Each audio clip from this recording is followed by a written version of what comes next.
What's up, everybody? This is Herschel from High School Top 200, and this is not the Top 200 podcast. This is just my podcast just to talk about sports, because no one's talking about sports. I guess with radio sport down, and I don't know, like the media's not doing sort of that much around it, I guess. And I love First 15, but I still watch other sports, and I always still have huge interest in American sports, especially American sports. And so I don't know, I just want to talk about that. And then there's big crowds for NBA. We don't really have our own NBA programs here in New Zealand.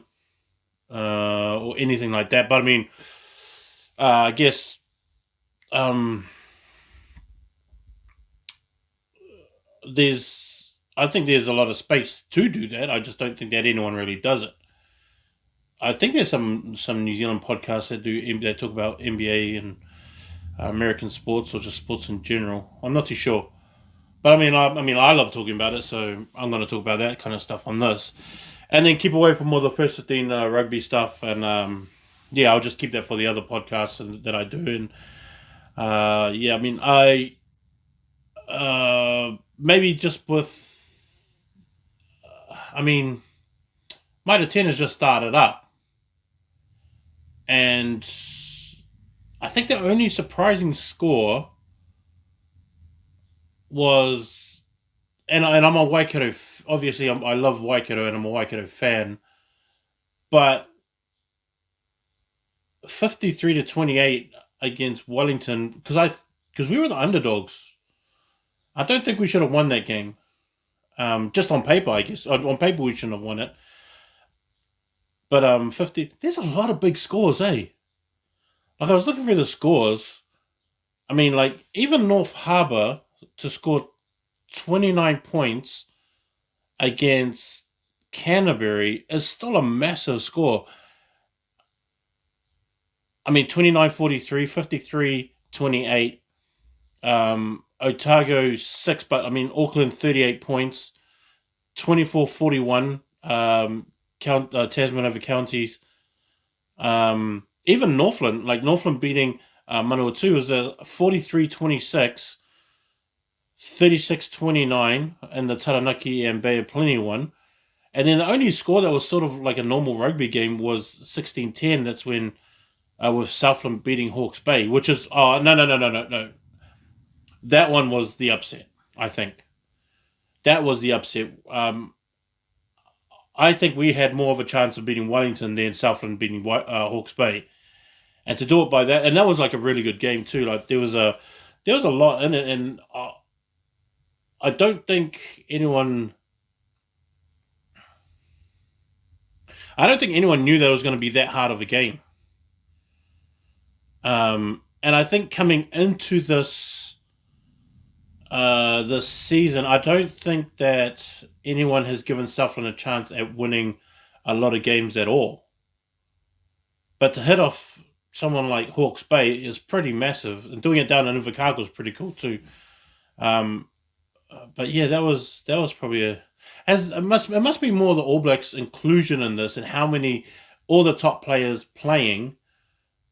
Obviously, I guess has shown that there's been more offense in this game. I don't know if there's more offense or less defense, or the mismatches are just too far from I guess player to player.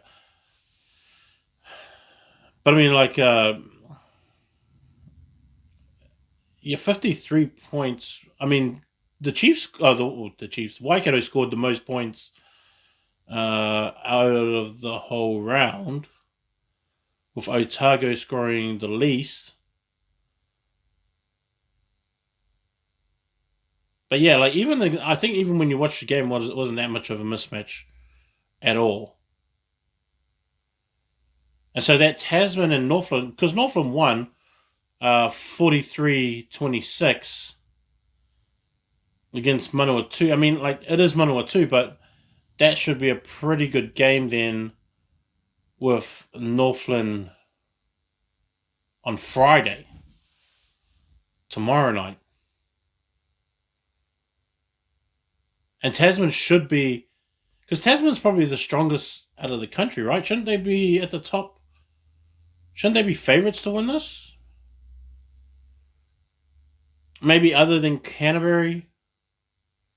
Because I'm guessing Wellington should be pretty high up there. On, I mean, like, because I don't bet, like, I don't gamble at all, so I don't really look at the TAB and what they're doing.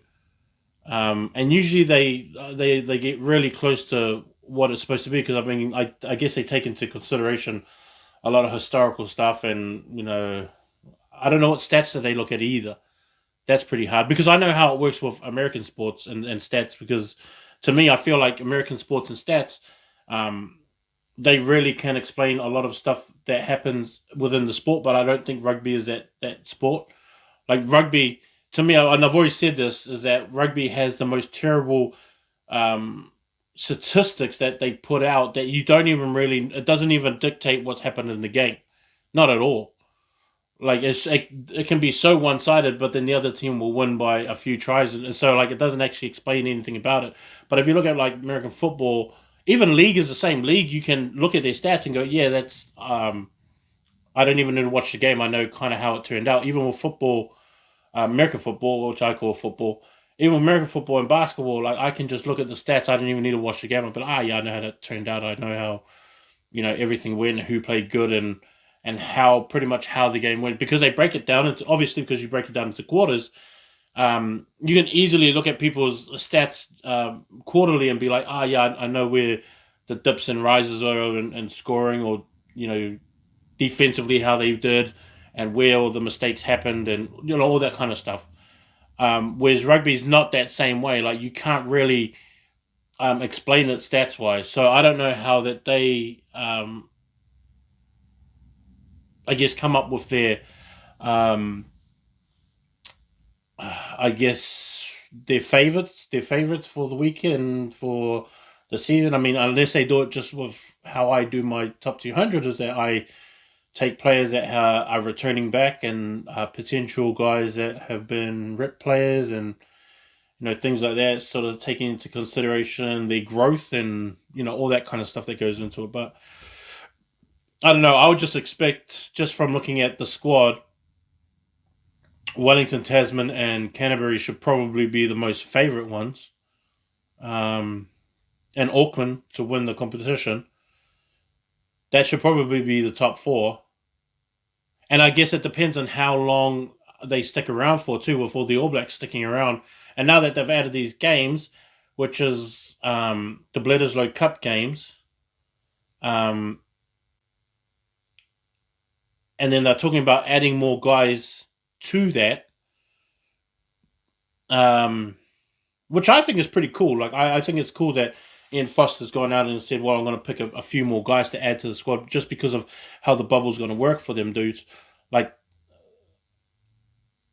for one, it's going to add all these a lot more guys that sort of missed out um, on the initial squad, but also a lot of young guys, I guess, get caught up into these Mitre 10 Cup sides as well when all these guys sort of leave, and so it's going to be pretty cool to see. And I'm like, obviously, I like that kind of stuff because then I get to see young guys come through as well. Um, but I mean, Waikato and North Harbour play. I'm thinking Waikato will be stronger. Waikato's always picked sort of a really young team in the Waikato team. Um, and Canterbury and Taranaki, I think Canterbury probably win that one. Bay of Plenty should beat Southland. Hawke's Bay over Counties because it's at home as well. Manawatu and Otago, that will be a pretty. I think the big game of the week is probably the Auckland Wellington one over at Needham Park. Um, it's weird, eh? Like how I never ever thought that one player could really make that big of a difference to a team. But when Bowden Barrett went to Auckland, I guess I guess all of them, I guess, had their confidence lifted, and they're all starting to play like the old school Auckland teams, and it's just filtered into the Mitre Cup, which is cool. Like it's cool that you get to see it. I mean, my dad will be happy at that stuff. I remember he used to take us to games when at Eden Park when in the 80s, in the late 80s, and in the late 80s, because we left to Samoa in the early 90s. But in the late 80s, we used to go to. I remember I was at a Shield match when I was like 6 against Canterbury and Auckland in '89, I think it was, and we sat down. We sat behind um, the goalpost on the right hand side, like when you're watching the game. It's on the right hand side down that end. And because we only live like a few streets away in Pace Avenue, like we used to live a few streets away from Eden Park, so we used to walk down there. And I remember we went to one of them games, and yeah, I was 5 or 6, man. I didn't care about the game really. I just wanted to run on the field at the end of the game, which they used to let you do. I wish I would do that now, well, after COVID, but I used to be able to run on the field and then get signatures from like players and stuff like that. That's all I really wanted to do. Most of the time, I was just playing with my like He-Man toys and Transformers and stuff. But yeah, like my dad was like a hard out Auckland fan because he was he was raised there, not born there, but raised there. So at least he'll be pretty happy with the rise of Auckland. And I think it like I'm always kind of looking at how long that's going to last. And like I don't want to be like one of them negative dudes about it, but um, there's got to be I guess, a group of players that keeps that confidence running and confidence alive, so that they don't easily fall back into what they were just a year ago. Remember, it was just a year ago. It was just a year ago that they were that bad, and then they pretty much got the same team, added one guy, and then all of a sudden the superstar team, and everybody is playing like that. And now that it's filtering into the Mitre Cup, um, I guess for Auckland it's great. Like Auckland, it looks a lot better. Um, but yeah, I don't know. I guess it's going to be different. I mean,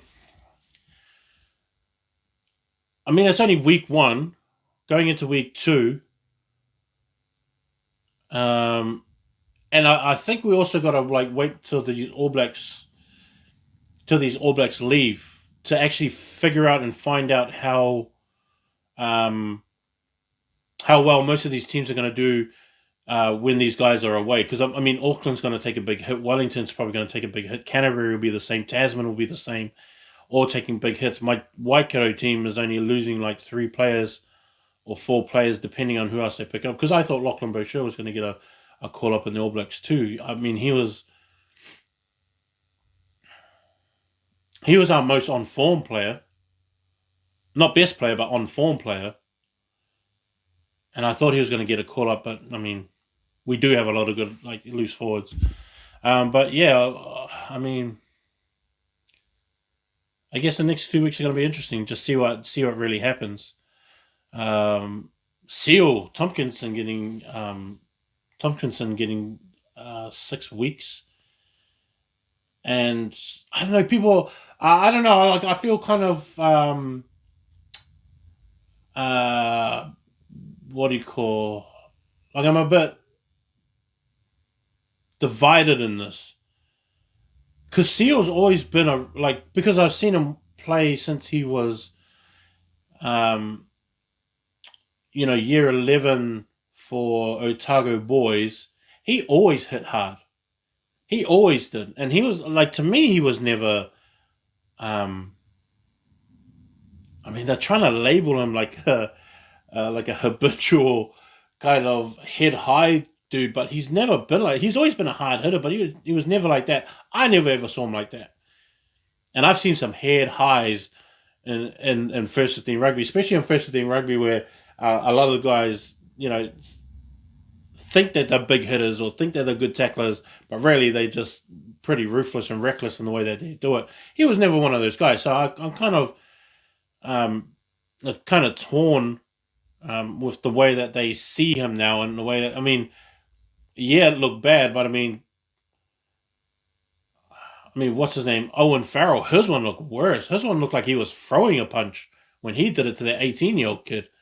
That to me was a head high. That to me was like he should be suspended for the season because he looked like he was throwing a hook at that kid. I didn't see that same way with Tompkinson. And I don't know if that's bias or anything, just because I like him because he's part of, he came through top 200 or something like that. But I mean, I just never saw it like that. I never saw him like that anyway. Um, but yeah. Uh, the Farrah Palmer Cup. I want to try and watch more of those girls games. Because I got two little girls, and I don't know if they're ever going to play rugby. My oldest one probably won't. She's pretty terrible when it comes to sports and coordination. She does Wakahama though, which is pretty cool. But I don't know about in terms of like those kind of sports. But my younger daughter might, and yeah, maybe I'll try and catch a couple of those Farrah Palmer Cup games because I mean the girls' game is getting so good now, and there's so many young girls coming up because I watch them in first 15 and also in sevens, and there's heaps of good girls players, and I guess them filtering into professionalism or semi-professionalism now. That's going to be pretty cool because I think that there's going to be a massive. This is what I reckon. I reckon there's going to be a massive overload of girls rugby players that are so talented that our girls are going to have to leave. And I feel like that New Zealand has to do something right now to prepare for all of that to come. I don't know if they're doing it, but I'm just saying this like right now. They've got to do something right now to keep all the girls here, build up our professional game, and hopefully people would come here. Girls would come here, and women will come here to play rugby instead of our girls go somewhere else. They got to figure that out because our girls are way too good. Our girls are way too talented, and not just sevens talented, but 15s talented, and even on the sort of the same level as what the guys are. That we're going to find those kind of girls now, and I see them now as 15-year-olds who are just so skilled and talented. I think this is where touch and tag comes into it as well, and the way that it's helped girls figure out their footwork, figure out how to play within space, figure out how to get their passes a bit better now.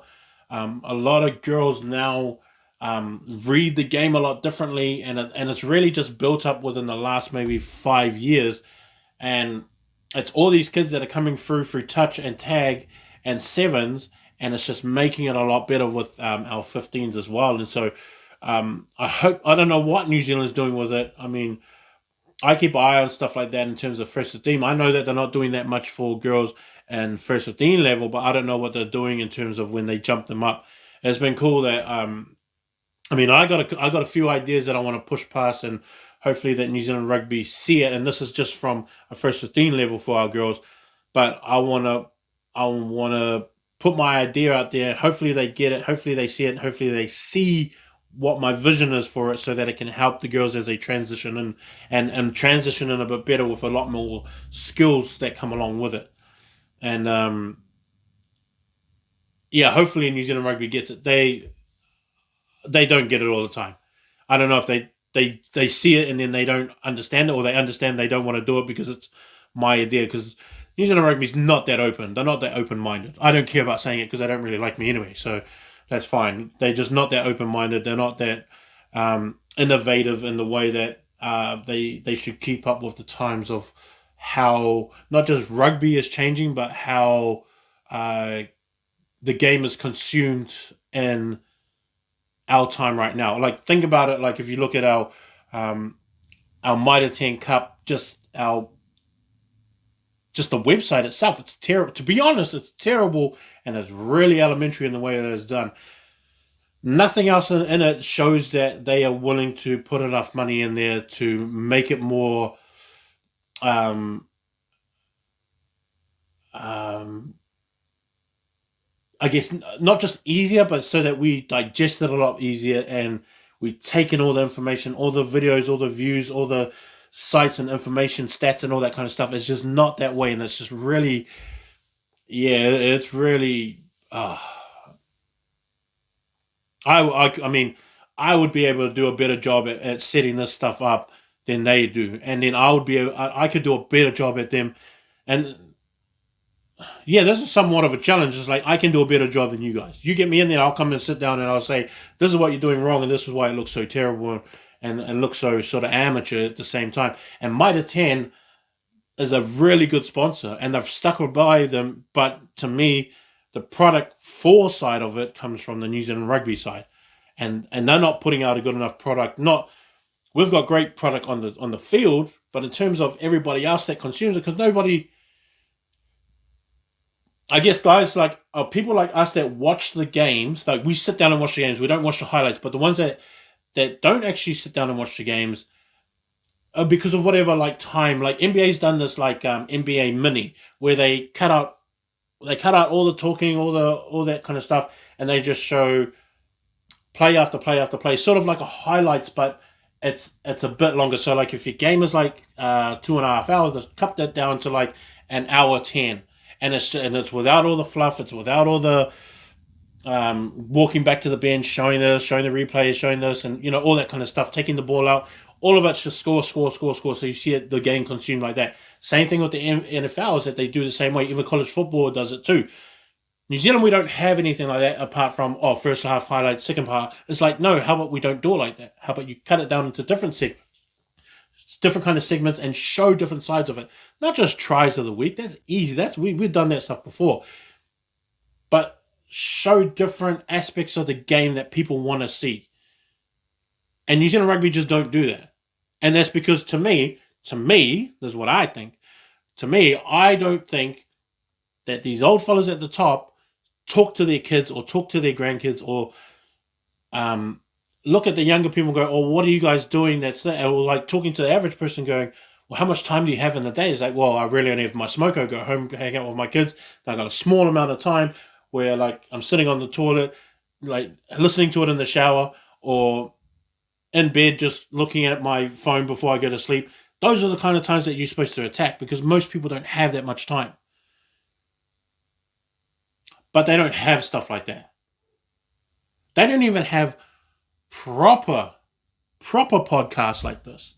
They don't have a proper podcast for people that can consume it, sitting there in their cars driving to work, little segments of this kind of stuff. Even on YouTube, they're not heavy on YouTube. Everybody's on YouTube. They're not heavy on YouTube. Why don't they push that? That's my problem with it.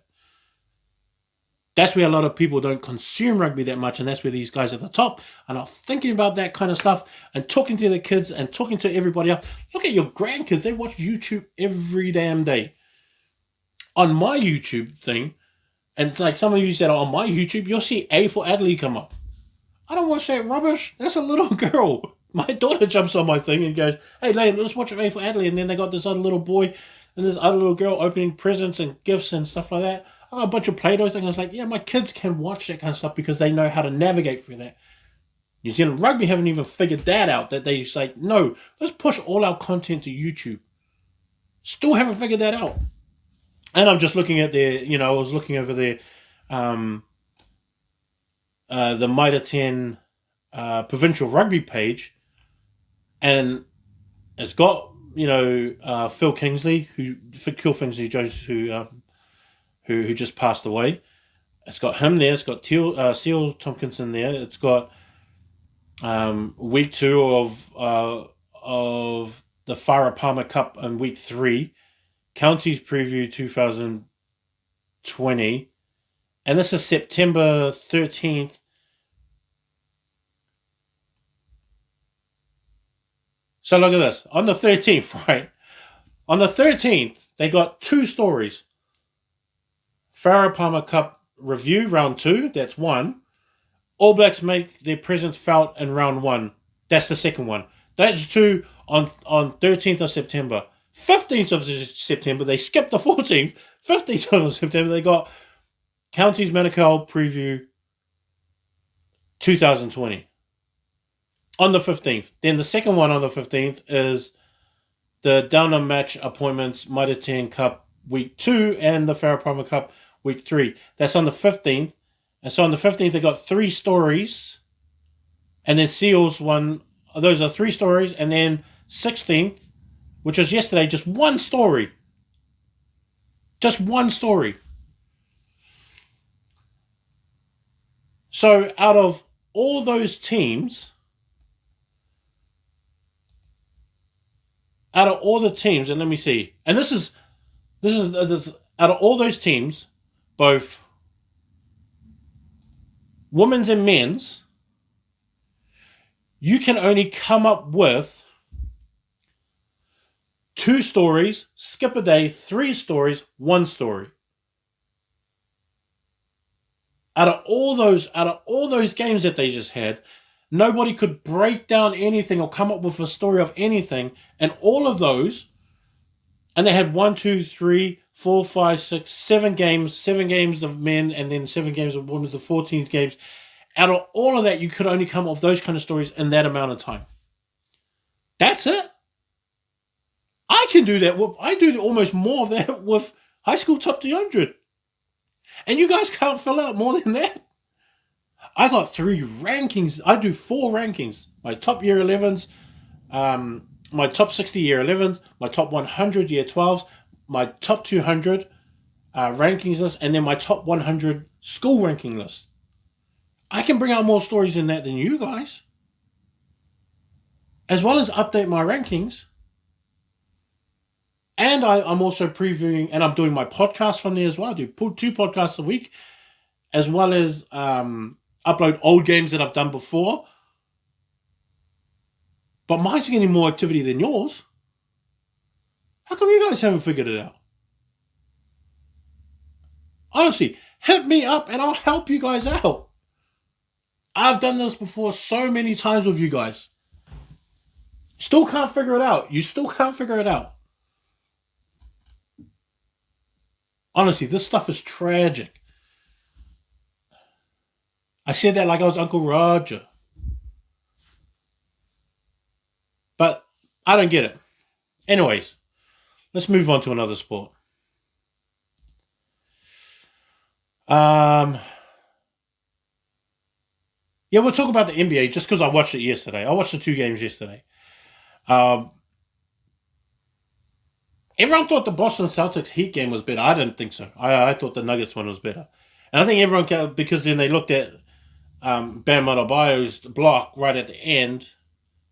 The finish was a lot better, but I don't think the game was a lot better. Even though they went overtime, to me it doesn't mean that it was a good game.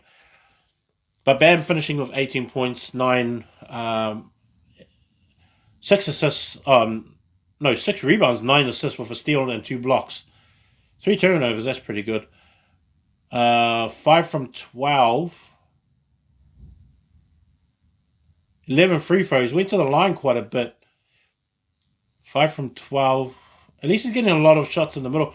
Goran Dragic is the one that I thought was a bit, that wasn't really talked about when I thought that he should have been. I mean, because Butler's there.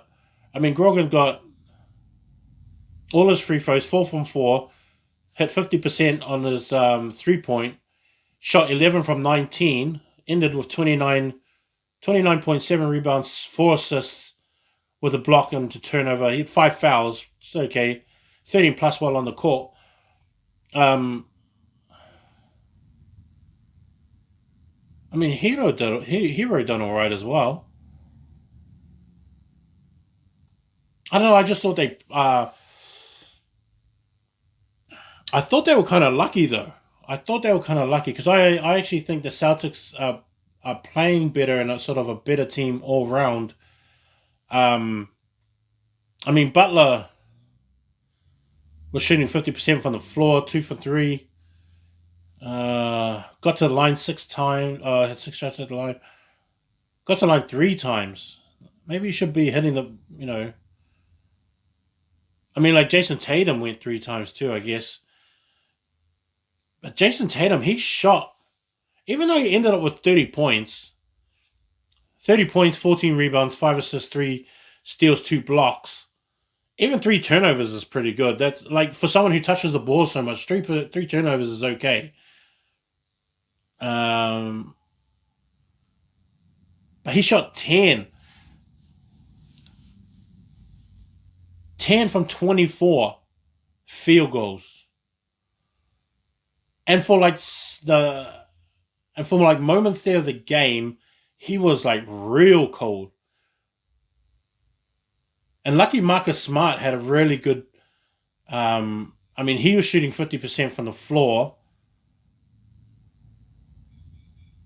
jacked up 13, and that was the other problem too. Like, and I mean, I guess I'm a bit old school in the game where I don't really like 3 pointers that much. Um, no. That's not right. I don't like it when they just jack up 3 pointers out of cutting down that time with the ball, not using up the clock. Like sometimes they don't even use 7 seconds. They just dribble down, boom, and then they just shoot. They're not even ready. Like there's no play set up. They'll just pull up. And then when, like, I mean, Jason Tatum shot 12 3 pointers and only made 4. Marcus Smart shot 13 and made 6, which is fine. That's okay.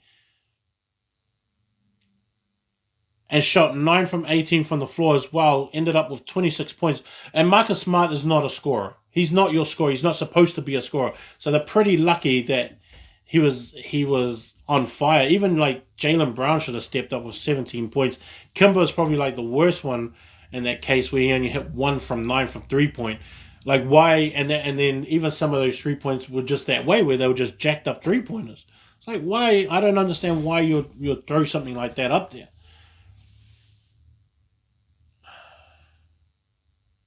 And I think there's a lot of waste of the clock. There's a lot of waste of the clock, I mean, I just hate that style of play. I just hate that style of play where there's so much back and forth, but it's just like rubbish back and forth. Like, and that's probably why NBA minis like that. Where you have NBA mini, you just cut that stuff out. It's like cut all those like missed shots out and just put all the good ones in and good plays and stuff like that. And it's so bad. Like I don't know. Like the NBA is just. But I want to see like a matchup. Like I want to see Grogan Dragic about against Kimball Walker. I want to see that. And I mean, I don't think they'll put Tatum because I don't think Tatum and Butler are gonna guard each other. Which I think they should. I mean, I think that's just from a perspective of like a fan. But I mean, Crowder and Smart are going to be taking most of the hard defensive assignments, which is pretty much which is obvious because you don't want to get your own guy into foul trouble. You don't really want him to work on defense as well and just save his all his stuff for offense. I don't know, but I'm not. I think Boston might win the series, but I hope they don't. I think that they'll win the series, but I hope they don't. I hope Miami does, and they go through. Um, but the game's yeah. I don't know. I don't think it's that great of a matchup either. I just don't think that. I just think that the Boston Celtics probably a bit more better than them. But I mean, who's to really say when the Bucks got the Bucks are out and the Raptors are out and everybody's in this bubble, which is a bit different to whatever. Not a bit different. It's a whole lot different to what everyone's used to and expected. And like people can't even prepare the same for a playoffs in the bubble, and no one's got experience in this, so everybody's pretty much in the same boat of, well, how do we manage this? How do we time manage this? How do we recover in our sessions like that? And all that kind of stuff goes into it too. And everybody's pretty much a rookie at this point when it comes to playoffs in the bubble and in the system and kind of the way that you're gonna, I guess, govern your day and time, which is going to be the other one. So yeah, I guess what not tomorrow. Yeah, it might be tomorrow's the next game. I think. Um, but even the Clippers, I felt the Clippers and Nuggets game was a lot more entertaining to me anyway. Um, I mean, I like Joker and the way that he plays.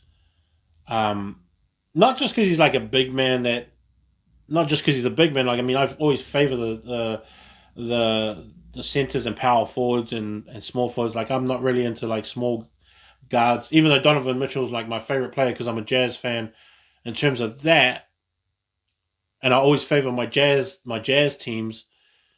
But LeBron James is my favorite player right now, and probably maybe second or third to me of all time, along with Melo and Jason Kidd. Obviously, my favorite player of all time is Jason Kidd.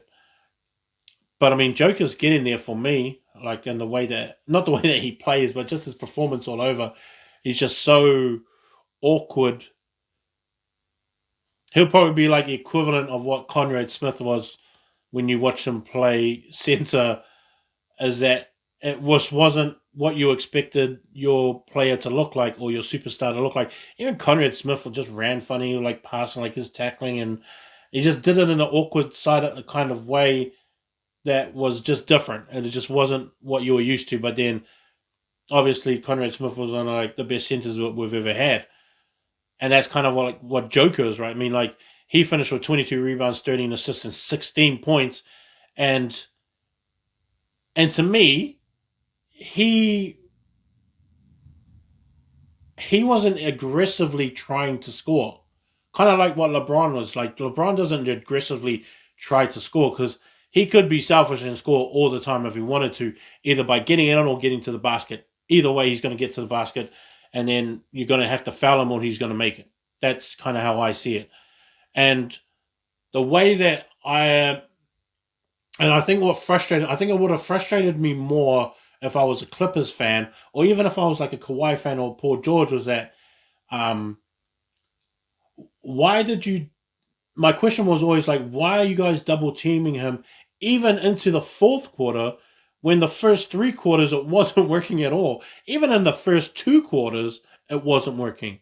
And even in the first quarter, you knew that if they kept going with this, it was going to be bad for the Clippers because Djokovic was he almost had a triple double in the first quarter. He was on like six, 8, and 6, and it was only the first quarter. I was like, you can't keep double teaming him. They always try to come on that weak side as well and try and surprise him. It's like the dude's not surprised. He doesn't care.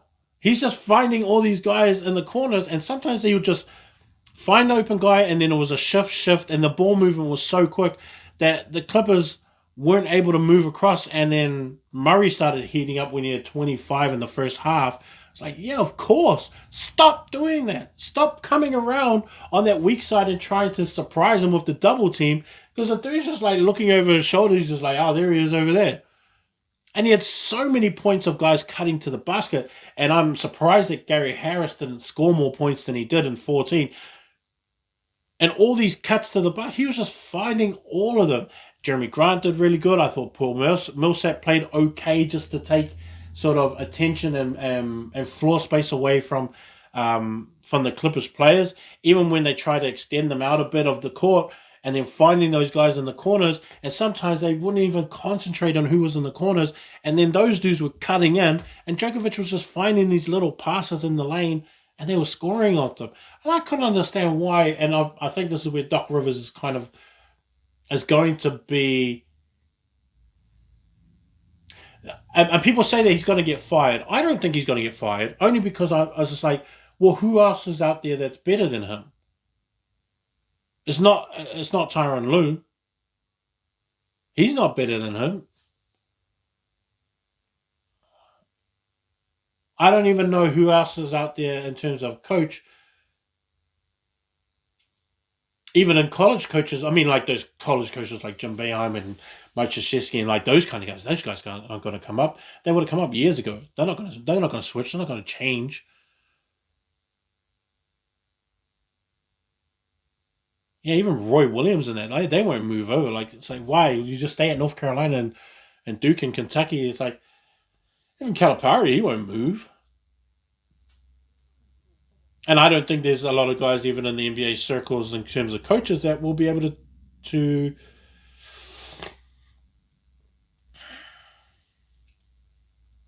I think get the same kind of record. But it's strange too, right? Because like when you're watching like even the preseason, even before everything shut down, right? And the regular season, the Clippers played like it didn't matter. They were like winning games and sort of losing games, and to me, like the way that they played, they were just like trying to make uh, the playoffs, which they were going to anyway. But to me, it didn't really look like. I mean, they weren't really training. Some of them weren't training, they were cutting off, and some of them weren't even playing games. They had like long stints on the sideline, and there'll be like a week where they won't play, or if they had a 3 game, they only play. If they had 3 games in the week, they would only play one of the three, and then and it was kind of like that. And to me, it was just their overall attitude in terms of the way that they took on this season. It was kind of like they were like, well, we'll just make the playoffs, and after that we'll figure everything out, and we'll be fine. Like we'll be fine, and which they were fine. But then it comes down to these moments. I mean, Kawhi Leonard shot 6 from 22 from the field, 2 from 7 from 3 point. Didn't get to the line. He didn't get to the line. I didn't even realize that he didn't even get to the line. 6 and 6 with 14 points. 6 and 6 with 14 points. Zubac was having a terrible game. He just didn't know what to do. And he only played 14 minutes because he was in foul trouble so much. But that wasn't his fault. I mean, what are you going to do? And it's probably why they try to double team all the time. But I mean, they went right through the bench. Everyone played. Everybody. Oh, Patrick Patterson was the only one that didn't play. They went 11. They went to 11 on their bench. Harrell was the only one that played good. He pieced off 20 points. But I mean, poor George did nothing either. I don't even know if it's poor George's fault or if it's Leonard's fault. I think it would be Kawhi's fault only because he's like the captain of the team. Like he's the best in the team. I think he's better than poor George. But I mean, poor George shot 4 from 16, 2 from 11, and got to the line once. He had 4 fouls. And that's the other thing is that Kawhi Leonard had 1 foul. It's not like he was playing with pressure not to foul, where you got poor George who's got 4 fouls. Patrick Beverley is so bloody overrated. Like, I don't know. I mean, I think people think that he's kind of like Tony Allen, where he's not. Tony Allen to me was a good defender, not just a talker, not just like a hustle. And maybe they think they get mixed up hustle and actual defense, but I don't think he's actual defense. He'll be in your face, but not actual defense. It doesn't translate to big steals or big time plays or good charges or stuff like that. Like Marcus Smart to me is a better defender than Patrick Beverley.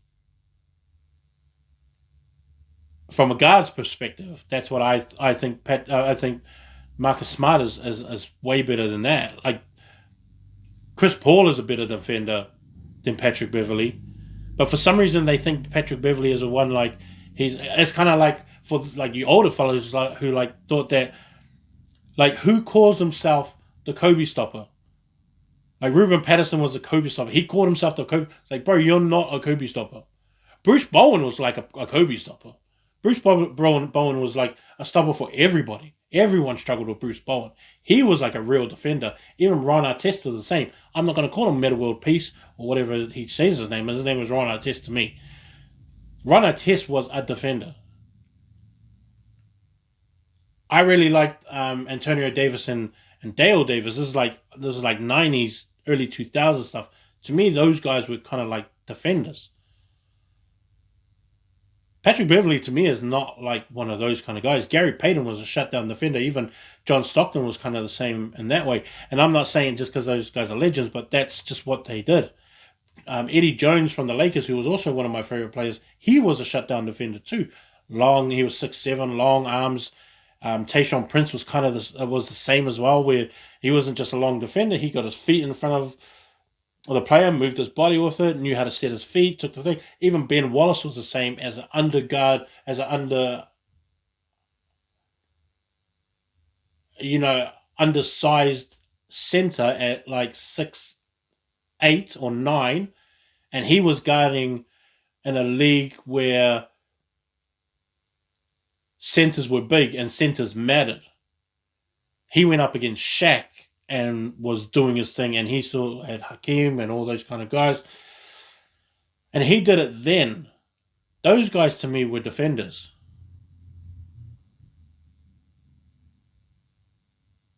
I think if Russell Westbrook was kind of right when saying that he just runs around a lot. He's active. I mean, if no, I can't compare it to Richard Hamilton. Like Richard Hamilton, if you guys know Richard Hamilton, he used to run all the time, kind of like Reggie Miller's. That they would run and run and run and run, and then they'll just run off screens all over the place. And chasing those kind of guys, you had to be a defender. And Richard Hamilton could shoot too. Even when he was in Connecticut, when he was over in Yukon with the Huskies, he was kind of that way as well, and sort of tailored himself after Reggie Miller in the way that he got himself free from the ball and fighting off screens and coming and dropping back and dropping back, stepping back into space or dropping down under the if guys try to cheat over the top. You drop down and you just take a shot from the elbow or something like that. But I don't know. To me, Patrick Beverley's not that kind of guy, so they got to do something about him and what he brings. But going into this Lakers one, I think the Lakers are going to win. I think they'll lose the first game, but only because they've been sitting for a little bit. The Nuggets are the ones riding off this 3-1 comeback, what they did with my Jazz, and they beat them. And so I'm kind of happy that they did the same thing to the Clippers. But even when it comes to Jokers, I think they're just going to have AD play on him one-on-one. Like, you don't have to come in and offer help or anything like that. Maybe just a run pass and put your hand out.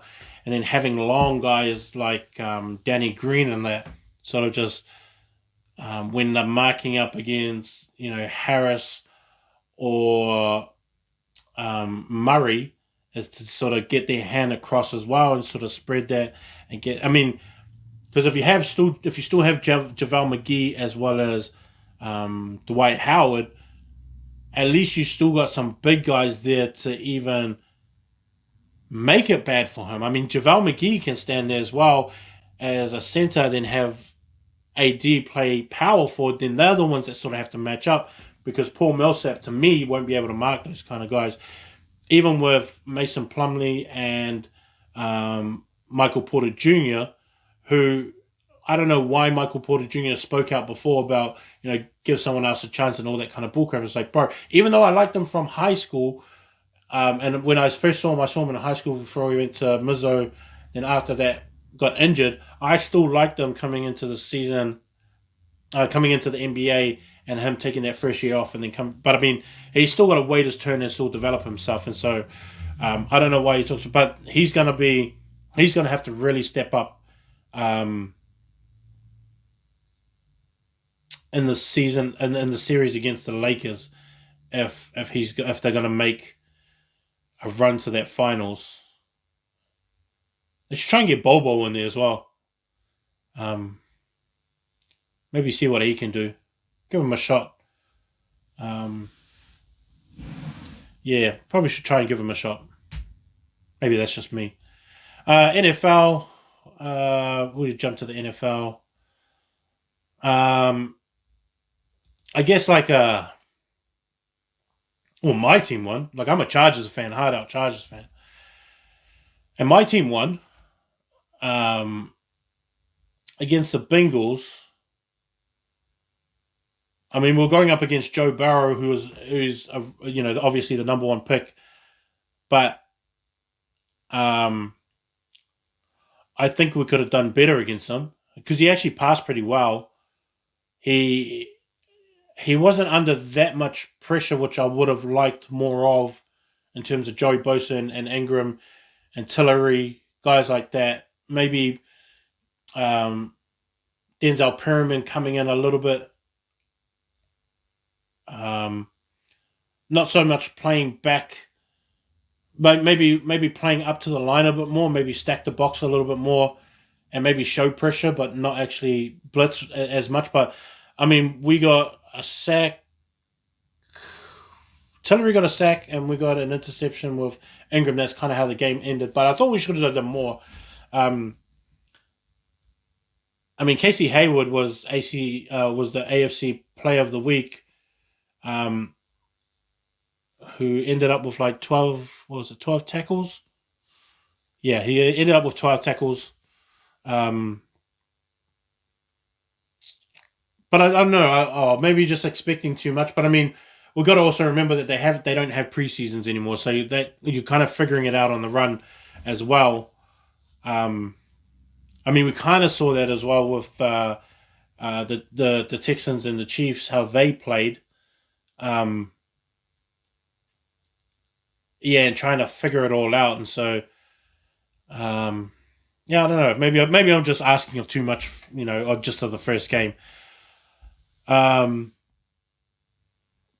the Seahawks game was interesting because they had two real good quarterbacks who both threw really well, and both defenses are really good. I mean, Jamal Adams is there with the Seahawks now at safety, which is pretty cool because, I mean, he was active. Like he got a bunch of play off that too. But Matt Ryan as well as Russell Wilson both threw some like massive meters, or massive yards. Um, where Matt Ryan threw for 450 yards to Julio, and Julio Jones, he was like, he was the top. Yeah, he was the top receiver, like most yards. Um, he caught 9 for 157. 9 for 157, Julio Jones. No one can mark him though. He's just so good. His route running is so good, and he's just so fast. And then, like, even when he comes out of those breaks, like, man, he's just so quick. I don't even know if anyone can really mark him one on one. I mean, Richard Sherman is out for 3 weeks now, and I don't even think someone like him could mark him either, just based off experience and maybe checking him at the line. I don't know. That doesn't really work either because you can get space pretty much straight away once they hike the ball. He knows how to get rid of his defender, and I think a lot of DBs do, especially cornerbacks, try and press their guy right away, or even just give a push or something like that to get. But Julio Jones just doesn't seem to get. Michael Thompson's kind of the same in that way too. They're just too big and fast, so they just get rid of him. AJ Green does a lot of that hand movements and stuff like that on the line. People think it's nothing, but it's really, if you can blow out of your stance right when the ball is hiked and just get your hands out there, get them get them out of the way, push them off to the side, a couple of steps and stuff like that, and just get him past your guy. I mean, it depends. I guess it depends on how quick the release is from your quarterback and what route you're running. But you can get out there, and Julio Jones just seems to get that kind of stuff. I mean, Hopkins was the other one. Um, it's strange too because him and Murray with the Cardinals, in the Cardinals game, and them beating the Niners is probably the biggest upset of the week, especially against especially against that defense. I mean, Nick Bosa wasn't really anywhere. Um, but Kyle Murray, he had Kyle Murray had 230 yards. He threw for 230 yards. Hopkins got 151 of those yards of 14 throws. He caught 14, 151 yards. Kyle Murray threw for 230 yards, but he also rushed 91 yards as well with a touchdown, which I thought was pretty funny too. And it's funny because he targeted him. He targeted him 16 times, and he caught 14 from the 16, and he also ran. And like that tells you something too, is that like when you have a running quarterback like that, that's why Russell Wilson is so good like that too, is that you have to have guys sit back. You can't just rush them all the time. And if you're going to rush them to try and rush them and push them out of the pocket, you've got to have at least guys standing there to make the tackle. And because if you have an offensive lineman that know how to protect the pocket, and then know obviously when you have a guy like Russell Wilson, you know when they're going to start, um, when he's going to break out of the pocket and then sort of go solo and make meters down the field. The best thing about Russell Wilson is that he'll always try and make the throw first before he starts taking off on his own. And when he takes off on his own, he doesn't take big shots. Like he gives up. He doesn't try and push unless this is like a have to get a first down. He'll push the extra, but most of the time he doesn't, and he'll just slide. He'll go out of bounds. I think that's where the difference is between like some of the bigger guys. I mean, if I was a quarterback, I'll do the same thing. But I'm a 6'5", and I'm a pretty big fella. If I was a quarterback, I'll be able to take some hits. But then I think um, Roethlisberger and guys like Cam Newton, um, I think those kind of guys are the ones that sort of take the hits, and I guess not. Oh, I don't know.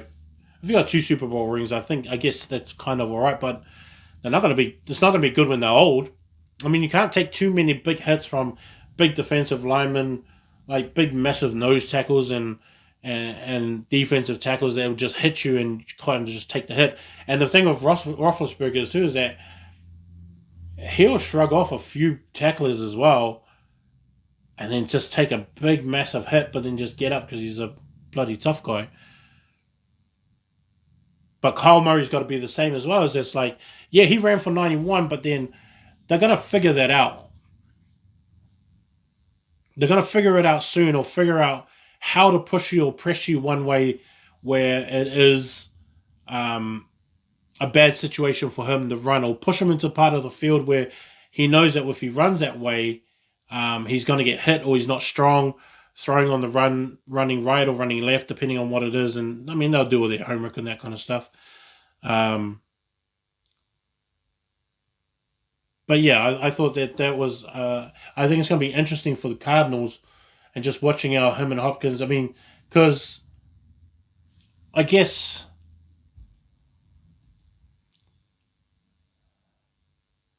as a new quarterback, um, he's going to need, I guess, a lot of. He's going to need a lot of pocket time. That the offensive line has to be pretty good at trying to protect them. But at the same time, I think DeAndre Hopkins has to have a responsibility to try and be as open as possible and quicker, so that he has an escape out, and he doesn't have to sit so long in the pocket. I mean, obviously um, they'll probably always show double coverage, and maybe have one over the top on someone like Hopkins, because you just have to. I mean, you have to slide over, or at least have like a outside linebacker sort of cover that space in a zone. Maybe have the cornerback give a bit of space, and then pick him up later on, and just make sure if he does like a slant or something like that, the the outside linebackers are there to pick it off, or sort of cut down that space as well, and put some pressure on him, maybe hit him and try and lodge the ball. But I mean, he's got to probably have to be a lot more quicker, a lot more available to Murray, so that Murray does get confidence with being able to complete plays with him in it. That's the way that I see it anyway.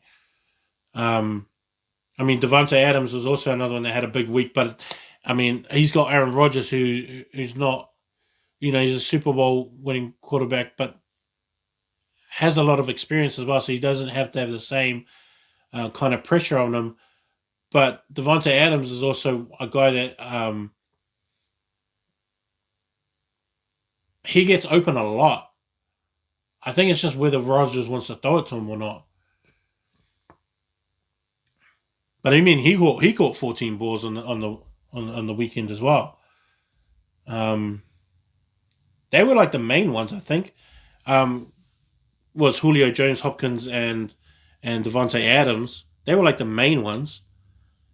Clyde Edwards Hilaire, I think his last name is. He rushed, and he's from the Chiefs on that first game, and he rushed for 130, 138. Got a touchdown. I think Josh Jacobs won, and I think it's different too because all you guys that play fantasy out there, I haven't played fantasy for maybe like 3 years now because it just got too hard with me doing top 200 and trying to be, I would have just been really useless and remembering to change my teams and all that kind of stuff.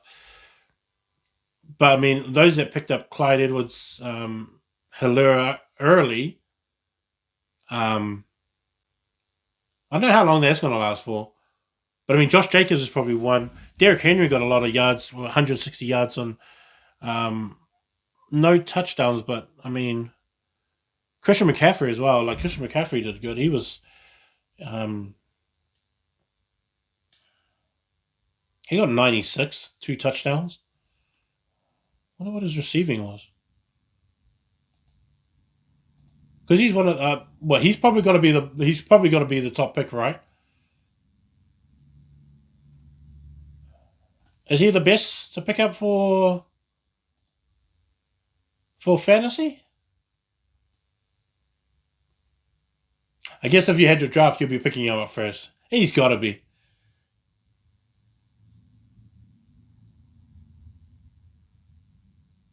I had 38 yards, 3 receptions. It's not. It's not great, but it's not bad. He's a running back. He's not a receiver.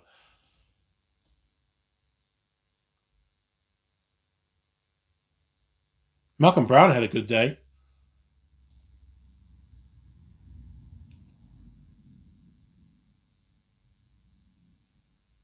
because Cam Newton was the same. Cam Newton, he ran for 2 touchdowns. He's got to be pretty happy though, right? But he got 2 touchdowns. Dalvin Cook got 2 touchdowns too. Ran for 50. Malcolm Brown, 79 yards for 2 touchdowns. Peyton Barber as well.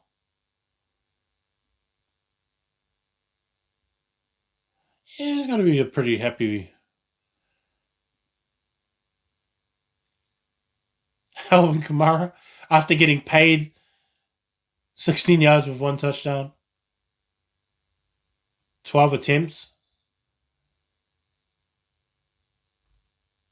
That's got to be pretty hard. I think the other one was like what's his name?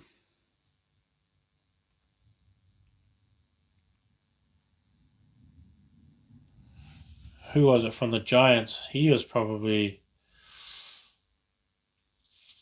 the most unlucky. Shaquan Barkley, 15 for 6.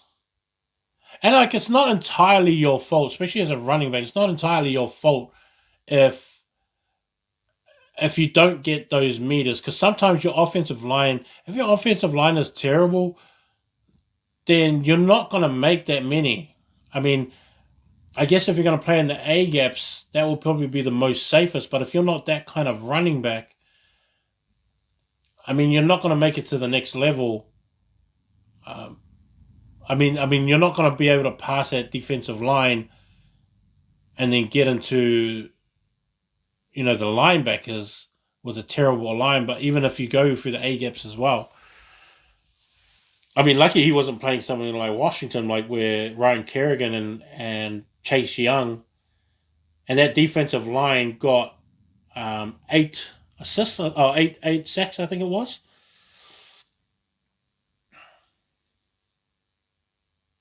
That's pretty massive, though. Um, what games are next week? I don't know. There's a big. We got the most tackles. I'm always interested in defense. I love the defense as well. Oh, Oh yeah, Jerome Baker. He got Emmanuel Mosley. 16, 15 tackles, 15 tackles. Jonathan Abrams, 13 tackles. Blake Martinez, Kirksey and Jones. They all got 12 for Green Bay. Jamal Adams got 12. That's Jalen Smith as well, 11. Alden Smith. Miles Jack got 11. Casey Hayward. He did 12 solo tackles. That's massive.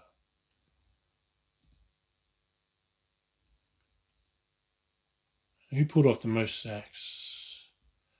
Ryan Kerrigan, Autry, Case. Chris Jones. Oh, yeah. Vince Williams, Leonard Williams.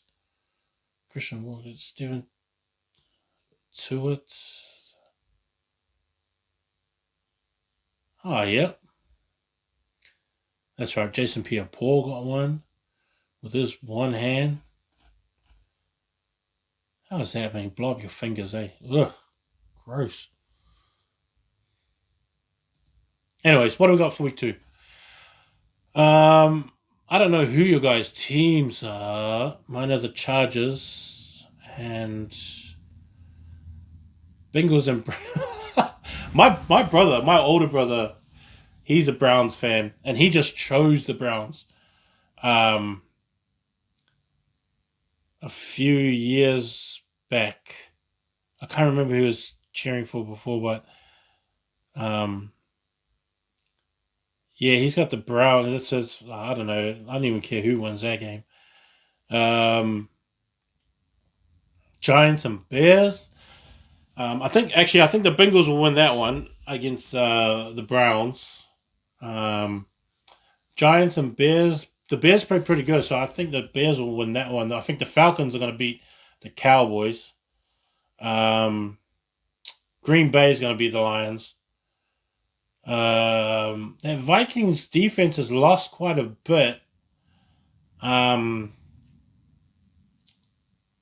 against the Colts. And the thing is with the Colts is because obviously as a Chargers fan, I know how Phillip Rivers is. Phillip Rivers can throw for like almost 400 yards, get a touchdown or two, and he'll throw a bunch of interceptions too. It's just the way that he is, and it's just never worked. When we had LaDainian Tomlinson, it was different because LaDainian could do everything. And then we had, Gates as well, which was always a bit different. But then at the same time, it's just like, yeah, he can sling it, but at the same time, it's not always going to come off for you. So not always going to be that great either. Bills and Dolphins, I'm going for the Bills. The Bills play really good. I like them. Niners and Jets.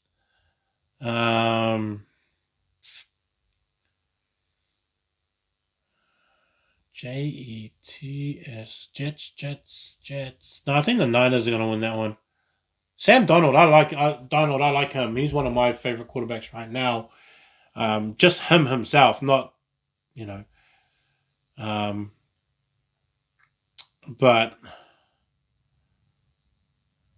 yeah.